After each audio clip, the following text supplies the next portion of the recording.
Assalamu alaikum wa rahmatullahi wa barakatuh.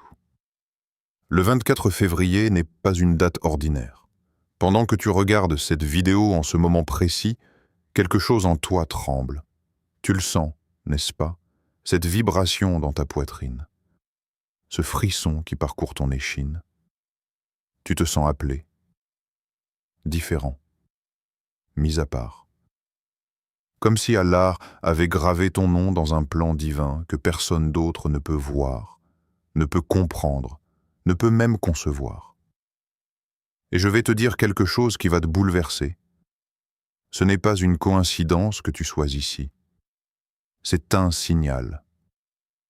Un rendez-vous orchestré par Al-Hakim, le sage suprême. Depuis des mois, peut-être même des années, tu te sens étrangement à part. Les gens autour de toi ne comprennent pas ta soif spirituelle. Ils te trouvent trop intense quand tu parles de foi, trop sérieux quand tu évoques l'au-delà, trop profond quand tu questionnes le sens de l'existence. Tes amis rien de choses qui ne te font plus rire. Ils s'excitent pour des futilités qui te laissent vide. Tu assistes à leur conversation comme un étranger dans ton propre corps, souriant poliment pendant que ton âme hurle. Il doit y avoir plus que ça.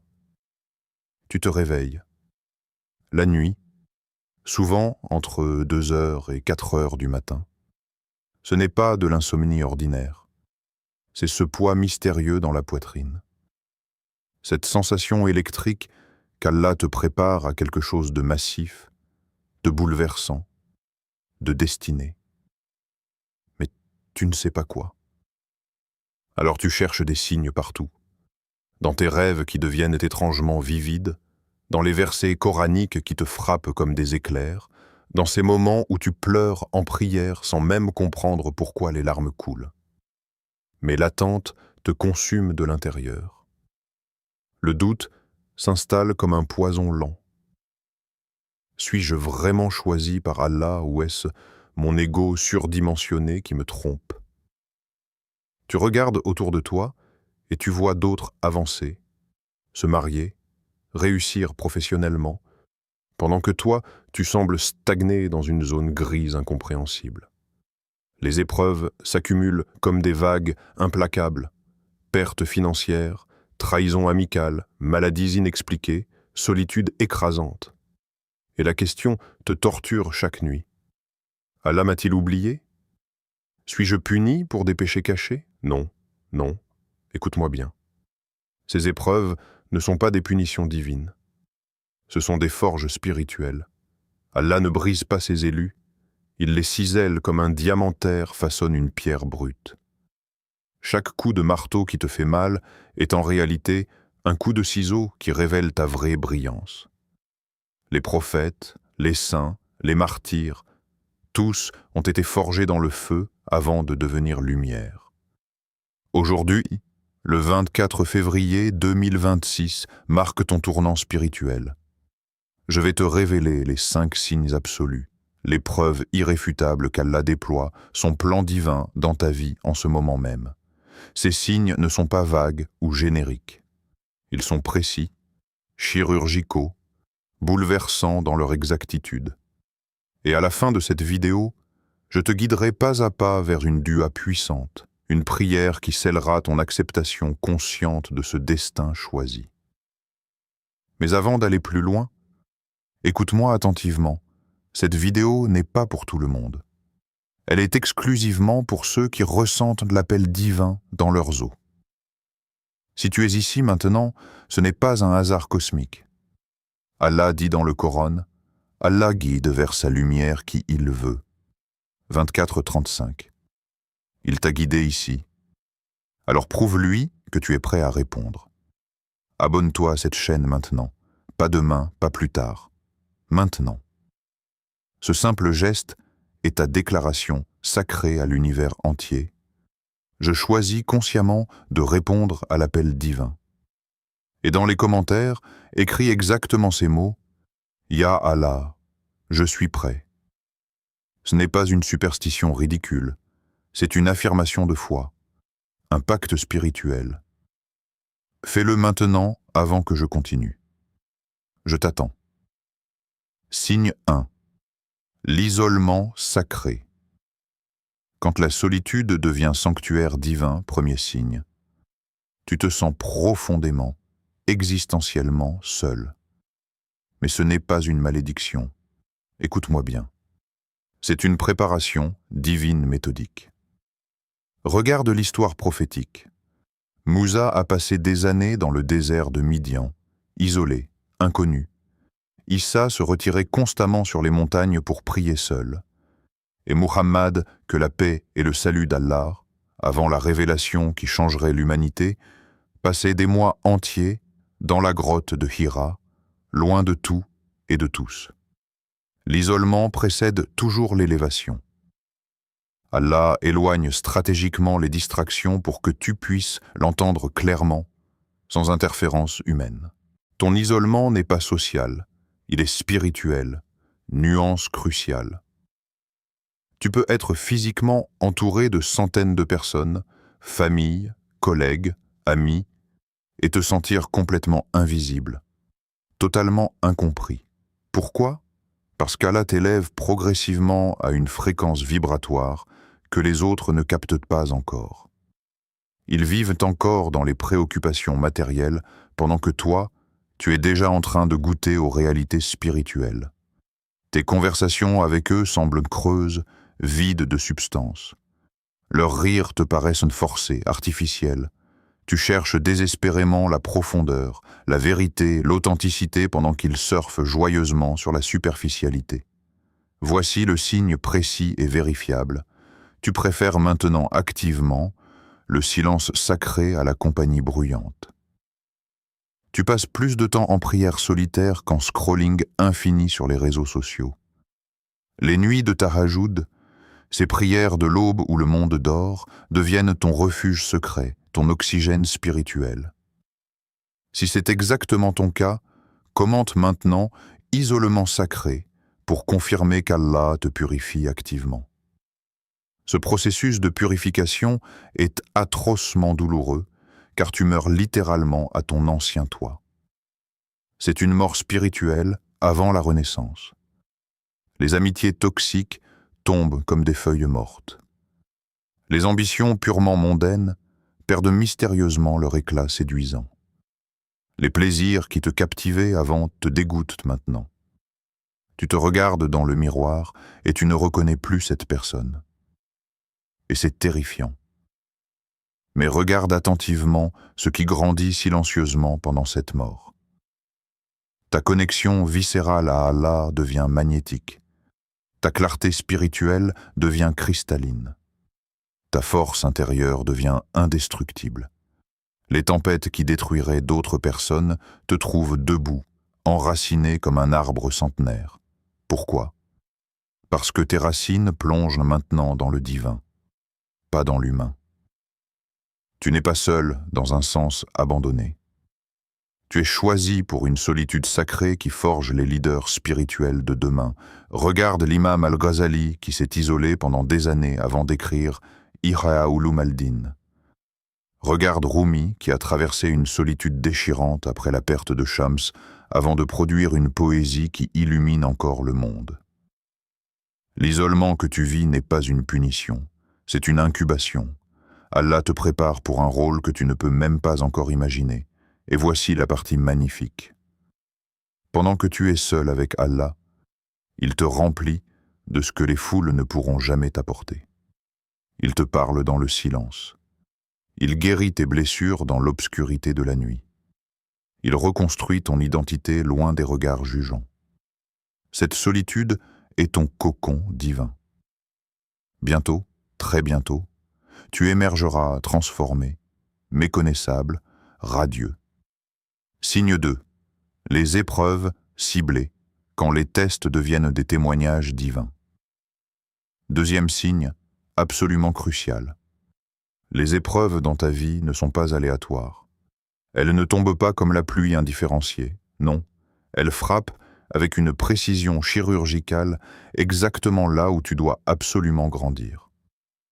Problème financier récurrent, Allah teste profondément ta confiance en sa provision infinie. Trahison répétée par des proches. Il purifie méthodiquement ton cœur de l'attachement toxique aux créatures. Maladie chronique inexpliquée. Il te rappelle constamment que ton corps est un dépôt temporaire, pas une propriété éternelle. Le Coran est explicite sur ce point. Pensez-vous entrer au paradis sans qu'Allah ne distingue ceux parmi vous qui luttent et ceux qui sont endurants?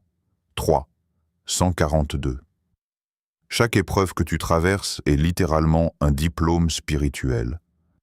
Tu accumules des rangs au paradis que les personnes vivant dans le confort ne peuvent même pas imaginer. Le prophète, que la paix et le salut d'Allah soient sur lui, a dit « Les gens les plus éprouvés sont les prophètes, puis les pieux, puis les suivants en degré de piété. Si tu es éprouvé, réjouis-toi. C'est la preuve qu'Allah te compte parmi ses bien-aimés. Voici le signe précis et vérifiable qui confirme que tu es choisi. Tes épreuves t'ont rapproché d'Allah au lieu de t'en éloigner. C'est la différence fondamentale. Les gens ordinaires, quand ils souffrent, s'éloignent de la religion, accusent Dieu, sombrent dans l'amertume. Mais toi, chaque fois que tu tombes, tu te prosternes plus longtemps. Chaque fois que tu pleures, c'est spécifiquement devant lui, pas devant les créatures. Chaque fois qu'une tempête te frappe, ta première réaction est « Inna lillahi wa inna ilayhi raji'un ». Nous appartenons à Allah et à lui nous retournons. Si après chaque catastrophe, ton premier réflexe est de dire « Alhamdulillah », commente maintenant « Je passe le test » pour témoigner publiquement de ta transformation. Les gens autour de toi te regardent avec pitié. Ils te plaignent, te traitent comme une victime, murmurent dans ton dos sur ta malchance chronique. Mais toi, avec les yeux du cœur, tu vois la miséricorde cachée dans chaque épreuve, cette perte d'emploi brutale. Elle t'a libéré d'un environnement toxique qui tuait lentement ton âme. Cette rupture douloureuse, elle t'a sauvé d'un mariage qui t'aurait détruit. Cette maladie terrifiante, elle t'a enseigné la gratitude profonde pour chaque souffle, chaque battement de cœur que tu tenais pour acquis. Allah ne te détruit pas. Il te reconstruit en diamant. Le diamant, rappelle-toi, n'est que du charbon qui a résisté à une pression extrême pendant des millénaires. Ta pression actuelle n'est pas une fin, c'est une transformation alchimique. Et voici ce que les gens ne comprennent pas. Tes épreuves sont personnalisées. Allah connaît précisément ton seuil de résistance. Il dit dans le Coran, Allah n'impose à aucune âme une charge supérieure à sa capacité. 2:286. Si tu portes ce poids, c'est que la preuve que tu peux le porter. Allah ne donne pas ses batailles les plus difficiles à ses soldats les plus faibles. Il les donne à ses champions. Regarde Youssouf emprisonné, injustement pendant des années. Regarde Aïyoub perdant tout, santé, richesse, enfants. Regarde Mariam accusée faussement de fornication. Leurs épreuves semblaient les détruire, mais en réalité, elles les sculptaient pour l'éternité. Aujourd'hui, des millions de personnes invoquent Allah par leur nom dans leurs prières. Tes épreuves actuelles écrivent ton chapitre éternel. Souffre avec noblesse, endure avec beauté, car cette douleur temporaire achète une gloire permanente. Signe 3. Les rêves prophétiques. Quand la nuit devient révélation divine. 3e signe puissant. Tu fais des rêves qui ne sont absolument pas ordinaires. Ce ne sont pas ces rêves confus et chaotiques que tout le monde fait. Non. Ce sont des rêves d'une clarté cristalline, d'une intensité émotionnelle bouleversante. Des rêves où tu vois des mosquées baignées de lumière dorée. Des rêves où tu entends des versets coraniques récités par des voix célestes inconnues. Des rêves où des personnes décédées, grands-parents, saints, figures pieuses, te donnent des messages précis, des avertissements, des encouragements. Ce ne sont pas des hallucinations neurologiques, c'est Allah qui communique directement avec toi à travers le voile mystérieux du sommeil. Le prophète Muhammad, que la paix et le salut d'Allah soient sur lui, a déclaré explicitement: le rêve pieux d'un homme vertueux fait partie des 46 parties de la prophétie. 46 parties, ce n'est pas négligeable. Quand Allah choisit quelqu'un pour une mission spécifique, il ouvre progressivement les canaux subtils de la communication divine. Tes rêves deviennent littéralement des GPS spirituels, te guidant à travers les décisions complexes de la vie. Voici le signe précis et vérifiable. Tu te réveilles avec des intuitions claires et précises. Tu sais, inexplicablement, qu'il faut éviter telle personne, même si logiquement elle semble inoffensive. Tu sens qu'il faut faire telle action aujourd'hui, même si c'est irrationnel. Tu ressens qu'il faut lire tel verset spécifique, et quand tu l'ouvres, il répond exactement à ta question secrète. Et la partie miraculeuse? Quand tu obéis à ces intuitions, tout se confirme de manière stupéfiante. La personne que tu devais éviter révèle sa vraie nature toxique. L'action que tu devais faire ouvre une porte inespérée. Le verset répond à ta question existentielle. Si tu vis exactement ça, commente maintenant Rêve divin pour activer davantage cette guidance céleste. Mais attention, écoute cette mise en garde cruciale. Ne deviens pas obsédé maladivement, par l'interprétation de chaque rêve. Tous les rêves ne sont pas des messages divins. Le prophète, que la paix et le salut d'Allah soient sur lui, a enseigné qu'il existe 3 types de rêves.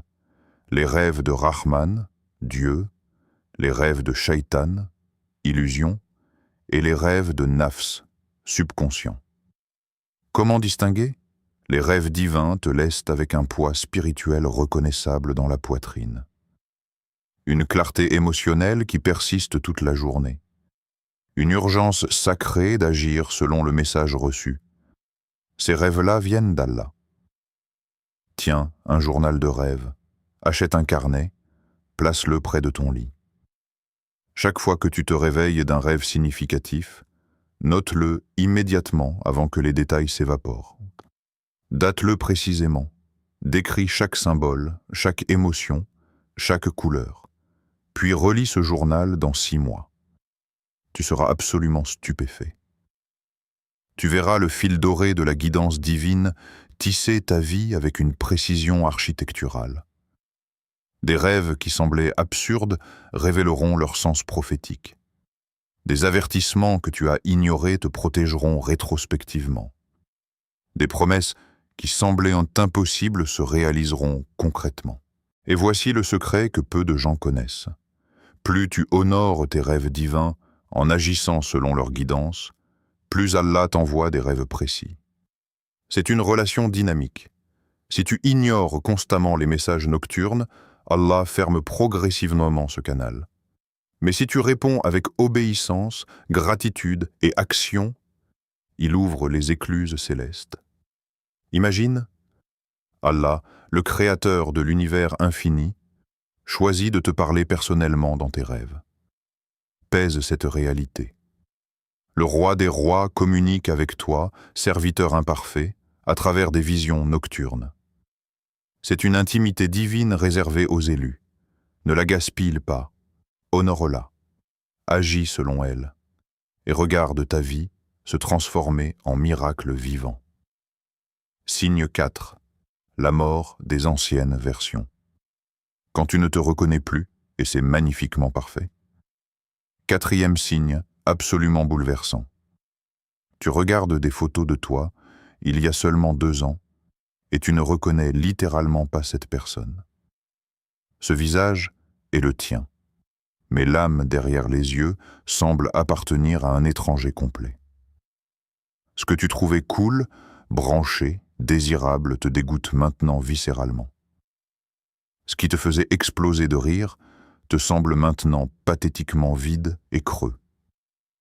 Tes priorités ont basculé à 180 degrés absolus, et les gens autour de toi sont complètement désorientés par ce changement radical. Ce n'est pas une crise d'identité psychologique, ce n'est pas une dépression déguisée. C'est une renaissance spirituelle authentique, une métamorphose de l'âme orchestrée directement par Allah. Le Coran déclare avec une précision chirurgicale « Celui qu'Allah veut guider, il lui ouvre la poitrine à l'islam » c'est en 125. Cette ouverture de poitrine dont parlait le verset est douloureuse, car elle nécessite une expansion violente. Ton ancien toi, étroit et limité, doit mourir complètement pour que ton toi élu, vaste et lumineux, puisse naître. Les ambitions superficielles, les validations externes pathétiques, les addictions subtiles qui te contrôlaient, tout doit brûler dans le feu purificateur. Voici le signe précis et absolument vérifiable. Tu as volontairement, consciemment coupé des sources de péché qui te paraissaient auparavant impossibles à abandonner. La musique qui anesthésiait ton âme, coupée. Les séries qui consumaient tes heures, abandonnées. Les fréquentations douteuses qui drainaient ton énergie spirituelle, terminées. Et la partie miraculeuse, tu l'as fait sans effort surhumain, sans discipline militaire intenable, juste avec un dégoût naturel qui a grandi organiquement dans ton cœur. Les choses qui te tentaient violemment avant te répugnent maintenant, automatiquement. Si c'est exactement ton cas, commente précisément « Je suis nouveau » pour sceller publiquement cette métamorphose divine. Les gens diront que tu as changé négativement, que tu es devenu ennuyeux, rigide, extrémiste, qu'avant tu étais fun, cool, vivant. Tes anciens amis te regardent avec un mélange de confusion et de jugement silencieux. Ta famille s'inquiète que tu aies rejoint une secte. Tes collègues murmurent que tu es devenu bizarre. Laisse-les parler. Laisse-les juger. Laisse-les analyser. Ils observent la chenille ramper péniblement sur le sol et ne peuvent absolument pas concevoir le papillon aux ailes dorées qui émergera bientôt du cocon. Ta transformation les dérange profondément parce qu'elle leur renvoie impitoyablement leur propre stagnation spirituelle. Quand tu arrêtes de boire avec eux, ils se sentent jugés même si tu ne dis rien. Quand tu refuses les sorties nocturnes, ils interprètent ça comme une condamnation de leur style de vie. Quand tu parles de prière et de Coran, ils se sentent mal à l'aise car ça expose le vide de leur conversation superficielle. Ton élévation devient un miroir cruel qui leur montre ce qu'ils refusent de voir en eux-mêmes. Continue. Continue malgré leurs commentaires empoisonnés. Continue malgré leur rejet déguisé en inquiétude. Continue malgré la solitude que cette transformation apporte inévitablement. Car voici la vérité absolue. La meilleure version de toi n'est pas celle qui plaît aux créatures imparfaites et mortelles. C'est celle qui plaît à Allah, le Créateur parfait et éternel. Et regarde ce qui meurt précisément en toi. L'obsession du regard des autres, la dépendance aux validations externes, la peur paralysante du rejet social, l'addiction à être aimé par tout le monde. Ces chaînes invisibles qui emprisonnaient ton potentiel se brisent une à une. Tu découvres une liberté terrifiante et exaltante, la liberté de n'appartenir qu'à Allah. Regarde ce qui naît simultanément. Une paix intérieure indestructible, une clarté de vision cristalline, une force de caractère qui étonne même tes ennemis, une générosité qui jaillit naturellement car ton cœur n'est plus contracté par la peur, une patience devant les épreuves qui semblent surhumaines, une confiance en Allah qui défie toute logique matérielle. Les compagnons du prophète, que la paix et le salut d'Allah soient sur lui, ont vécu cette mort renaissance. Umar ibn al-Khattab est passé de persécuteur violent des musulmans à pilier inébranlable de l'islam. Abu Bakr a abandonné sa richesse confortable pour une vie de service divin. Bilal a choisi la torture sous le soleil brûlant plutôt que de renier Ahad 1. Qu'est-ce qui a causé ces transformations radicales? La même chose qui te transforme maintenant. L'intervention directe d'Allah dans une vie qu'il a choisie. Tu n'es pas en train de perdre ton identité.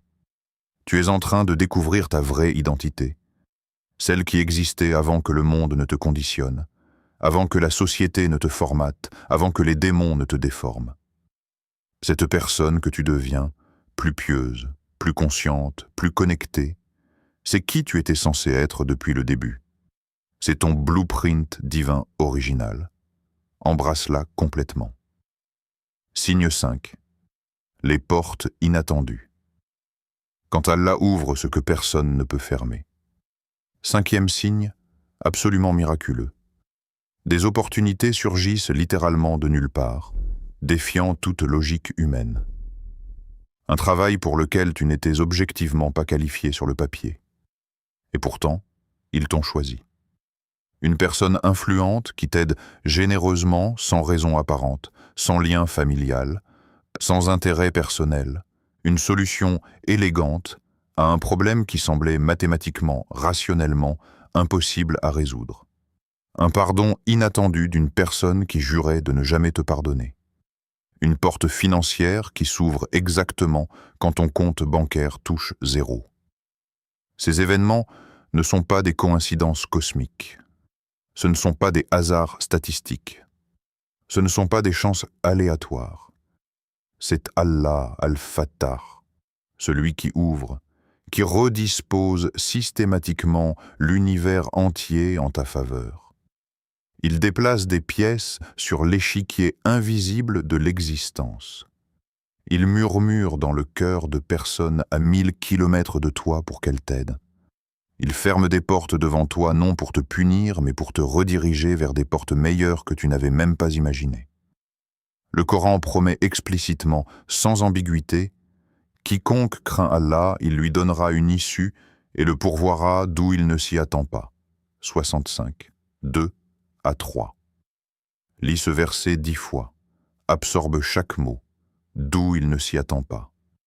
Pas des sources logiques, pas des canaux conventionnels, pas des chemins prévisibles. Les portes divines ne suivent pas les règles humaines. Elles défient tes CV impressionnants, tes réseaux professionnels soigneusement construits, tes probabilités calculées scientifiquement. Elles s'ouvrent uniquement parce qu'Allah a prononcé le mot créateur, kun, soit.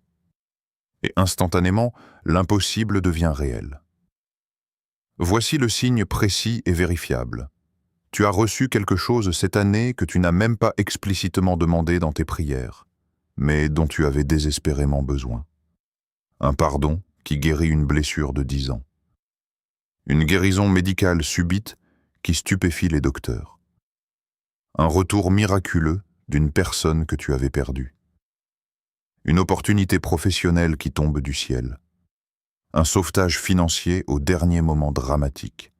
Si au moins un de ces miracles t'est arrivé, commente exactement « porte divine » pour en magnétiser davantage vers toi. Mais écoute attentivement cette sagesse cruciale. Ces portes divines ne viennent jamais seules. Elles arrivent toujours accompagnées de tests spirituels subtils. Allah ouvre et observe minutieusement comment tu gères l'ouverture.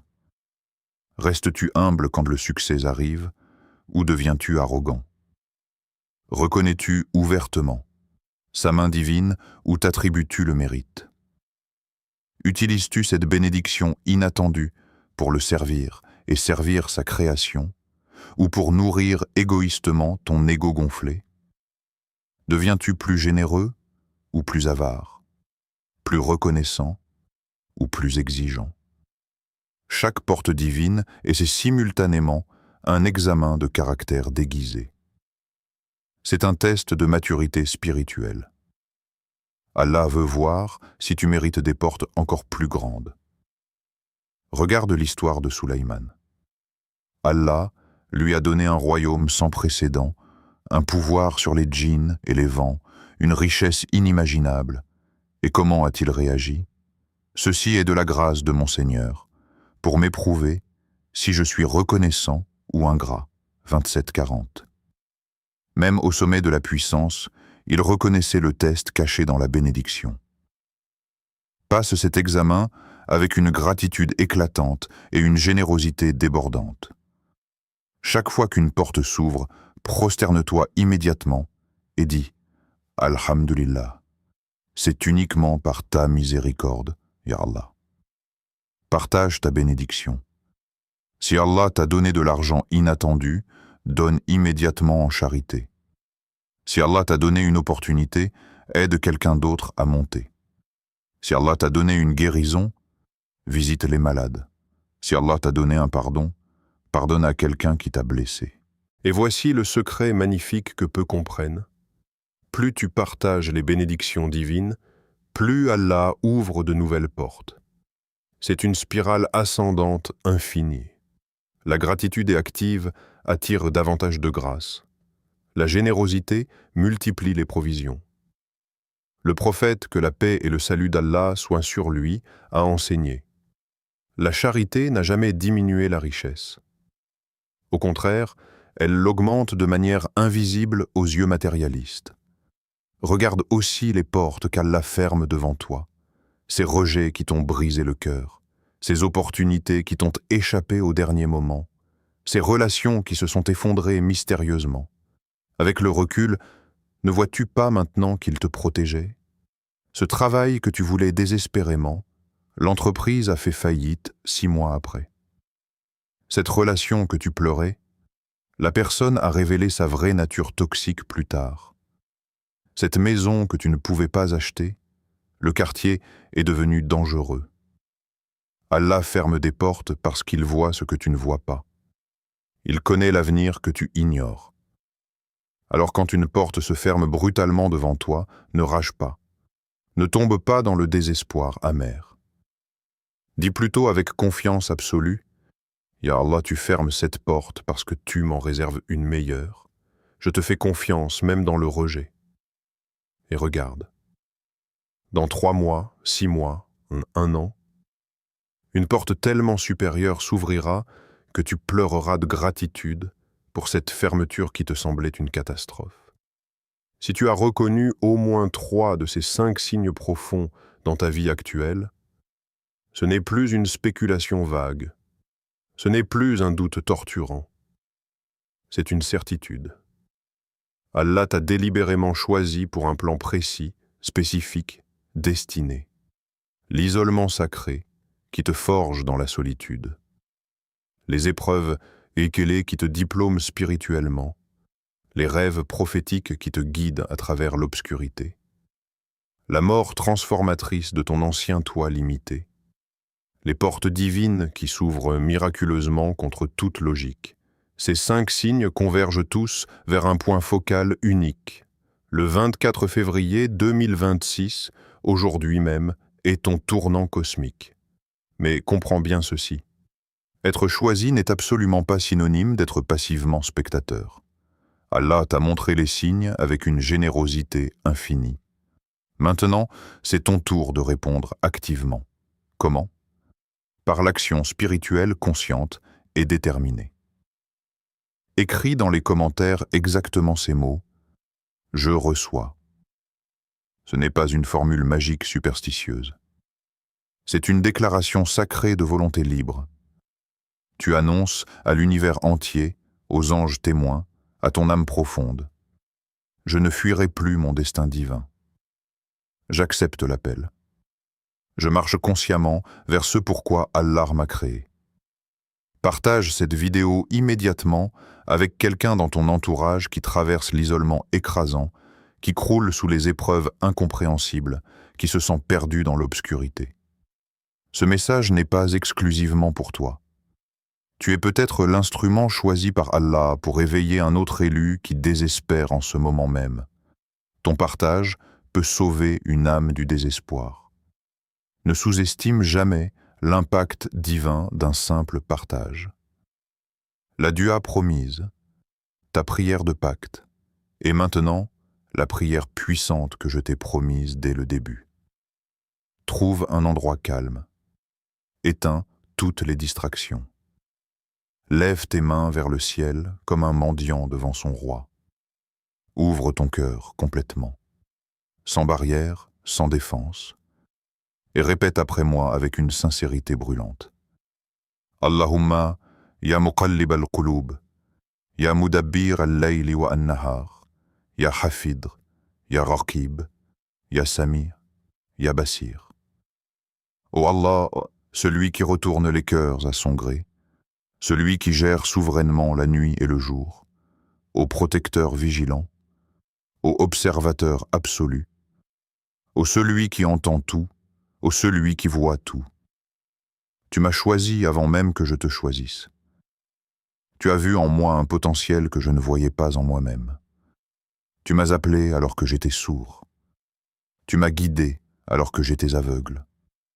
Je reconnais maintenant, avec une clarté cristalline, les signes que tu as semés généreusement dans ma vie, l'isolement qui me purifie comme l'or dans le feu, les épreuves qui me renforcent comme l'acier sous le marteau, les rêves qui me guident comme des étoiles dans la nuit, la mort de mes illusions pathétiques, les portes miraculeuses que seule ta main toute puissante peut ouvrir.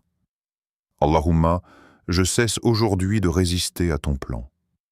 Je cesse de douter de ta sagesse. Je cesse de questionner tes méthodes. Je m'abandonne complètement, totalement, inconditionnellement à ton plan avec une confiance absolue. Si tu m'as véritablement choisi pour porter ta lumière dans ce monde obscur, alors équipe-moi généreusement. Donne-moi la force inébranlable de rester debout quand tout s'effondre autour de moi. Donne-moi la clarté perçante de voir ta main miséricordieuse dans chaque détail de ma vie. Donne-moi l'humilité profonde de rester prostré malgré les victoires éclatantes. Donne-moi la patience magnifique d'attendre ton timing parfait sans désespérer. Ya Allah, protège-moi férocement de l'orgueil subtil qui détruit silencieusement les élus. Protège-moi du désespoir paralysant qui aveugle les choisis. Garde mon cœur attaché exclusivement à toi seul, que je nage dans l'abondance matérielle ou que je traverse la privation sévère, que je respire dans la santé éclatante ou que je souffre dans la maladie douloureuse, que je sois entouré de compagnons loyaux ou que je marche seul dans la solitude. Fais que chaque épreuve future m'élève au lieu de me briser. Fais que chaque bénédiction m'humilie au lieu de m'enorgueillir. Fais que chaque échec apparent soit une redirection vers quelque chose de meilleur. Fais que chaque perte soit un gain déguisé. Et quand viendra enfin le jour promis où ton plan divin se dévoilera complètement dans toute sa magnificence, fais que je sois absolument prêt. Fais que je sois complètement digne. Fais que je dise avec une gratitude débordante: Alhamdulillah qui m'a guidé vers ceci. Jamais je n'aurais été guidé si Allah ne m'avait pas guidé. Amen. Ya Rab al-Alamin. Amen. Ya Arham al-Rahimin. Amen. Ya Arkham al-Hakimin. Tu es profondément vu. Tu es intimement connu. Tu es délibérément choisi. Pas parce que tu es parfait ou sans défaut, mais précisément parce que Allah voit ce que tu peux devenir sous sa guidance transformatrice. Chaque épreuve que tu as traversée jusqu'ici était un chapitre absolument nécessaire de ton histoire héroïque. Chaque larme versée en prière solitaire était un investissement précieux au paradis éternel. Chaque nuit d'insomnie où tu questionnais douloureusement ton existence était Allah gravant ton nom en lettres d'or dans son registre des bien-aimés élus. Le 24 février 2026 n'est pas la fin de ton voyage. C'est le commencement glorieux de ta réponse consciente à l'appel divin. Marche désormais avec une confiance inébranlable. Les signes continueront à se manifester. Les portes continueront à s'ouvrir mystérieusement. Les épreuves continueront à te polir. Et quand tu regarderas en arrière dans 5 ans, depuis le sommet où Allah t'aura élevé, tu verras avec une clarté stupéfiante le fil doré de la guidance divine tisser magistralement chaque moment de ta vie, même les chapitres les plus sombres qui te semblaient absurdes. Qu'Allah affermisse nos pas chancelants sur son chemin droit, qu'il illumine nos cœurs obscurcis avec sa lumière éternelle, qu'il fasse de nous des instruments efficaces de sa miséricorde infinie dans ce monde blessé, Barakallah,